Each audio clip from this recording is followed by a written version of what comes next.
When you think of the AMG brand and their performance vehicles, apart from the very quick F1 cars, what other vehicle comes to your mind and to your mind number?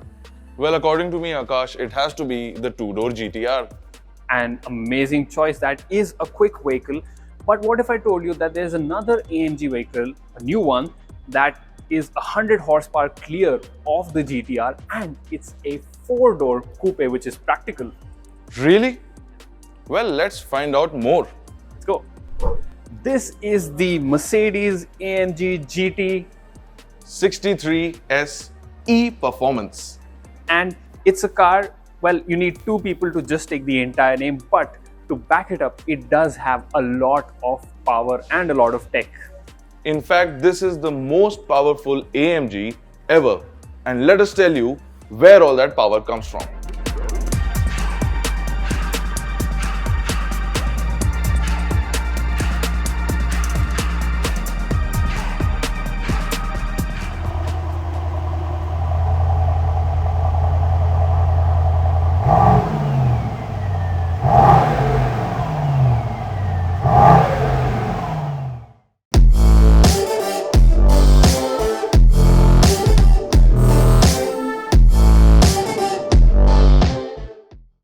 Now, this is the reason behind all the noise, and it's a good kind of noise because this is the tried and tested V8 4-liter twin-turbo petrol engine which produces 639 horsepower, which might not sound like it's the most powerful, but then, Amber, you can tell the rest. Well, this might be making all the noise, but then there is an additional 204 horsepowers that are coming from the electric motor.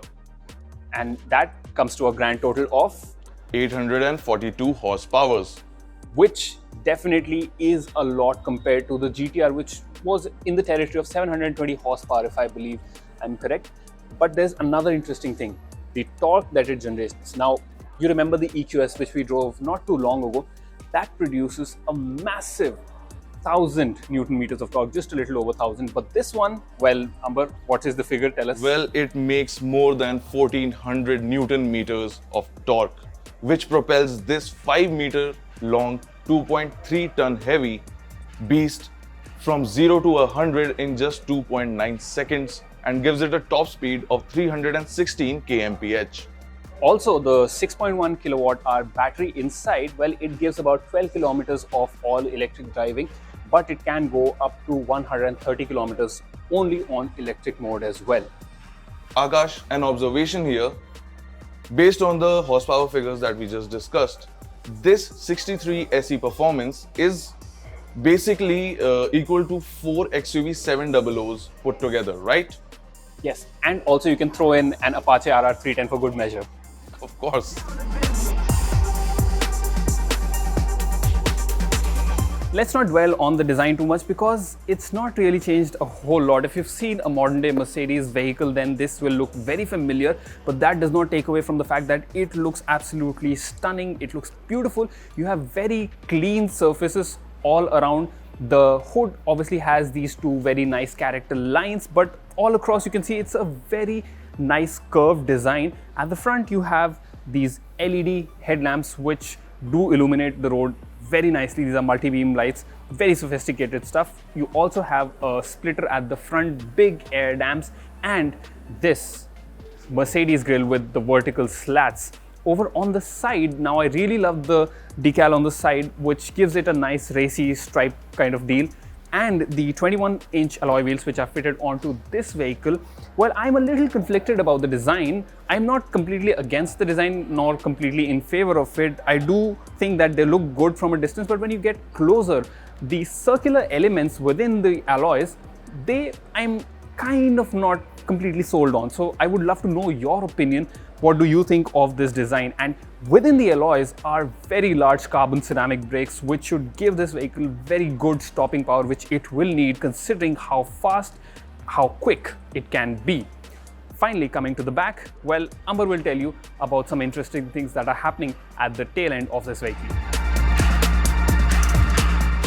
Alright, so coming to the rear of the vehicle with this sloping fastback roofline come the interesting bits that Akash was talking about a while ago. The first one is this hidden spoiler here that comes up at higher speeds to give the car more downforce. And then you have the special GT63S badging here. And then you've got this charging point from where you charge the 6.1 kilowatt hour battery pack. So not much has changed in terms of other things at the rear of the 63 SE Performance. As you can see, you get these carbon fiber treatment at the lower part of the rear bumper, and then you have a diffuser and these 4 trapezoidal exhaust tips that are exclusive to this AMG. Now let's hop inside the cabin of this super saloon and check out what's on offer. Alright, so now let me quickly take you through the cabin of the 63 SE Performance. As you would expect, it is a pretty luxurious place to be in, and with the hint of AMG sportiness that you come to expect of these models. As you can see, the first thing that you will notice is this AMG steering wheel, which is exclusive to this car and which looks really cool. Is finished with a bit of Alcantara leather here. You've got your drive selector knobs and other track selection mode knobs here around. Then you've got your touch panels, and then you have the very familiar 12.3-inch MBUX screen here up front, which is showing you all your instrumentation and your entertainment options as well. Then you've got these interesting buttons here in the center console, which sits pretty high and gives you a feeling of a cockpit here. Apart from that, in typical Mercedes-Benz style, you get the 64 color ambient lighting here. But what I would like to tell you about the 63 SE Performance is that you can have the entire interior upholstery and color themes in 14 different variations. There are also 2 variations for the seat belts, which are yellow and red, and even this center console plaque here can be had in 4 different finish options. Now in terms of seat comfort, in the front you get these bucket seats that are wrapped in really luxurious leather and feel really premium. Now I'll hand it over to Akash to tell you more about the rear seats and the comfort on offer there. Now, chances are very high that if you're buying this vehicle, you will most likely be sitting in the driver's seat. But in case if you're feeling tired someday, you want to let maybe your friends or family drive, or if you're worried about the comfort of your near and dear ones, well, the second row of this performance vehicle is actually pretty comfortable. The seat is providing good cushion. There is enough room. There is good headroom also. I am 6 feet tall, so you can see even I have a lot of room inside. And you get this little display over here which shows you obviously your media controls, but it also gives you information about the vehicle in case if whoever is on the driver's seat is driving like a hooligan on a track. You can still be at the back and maybe look at the G-forces, which direction they are in. You obviously get AC vents. There is a nice cavity here which holds 2 cup holders which are cooled, and over here you have a nice storage area with a charging point as well. Other than that, it's quite a nice cabin to be in. I do wish that maybe the backrest angle could have been a little more gentle, but otherwise, like I said, this is a performance vehicle.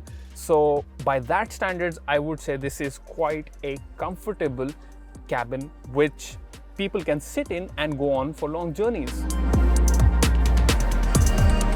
So that was our first look at the Mercedes-AMG GT 63 SE Performance. I'm definitely excited about the performance of this vehicle, and I believe that when it comes to office, there will be a fight amongst us that who gets to keep it for the longest. Definitely. Well, what is the price of this car? At the time of filming, I do not know the price, but since the previous GT63 was about 2.5 crore rupees, a bit more than that actually, this I feel is going to be even more expensive than that. If we get the actual price, we'll put it in the video itself by the time this video is uploaded. So you mean to say that either I can buy a flat for my family in Gurgaon, or I can get this car and take my family for a ride? Yes.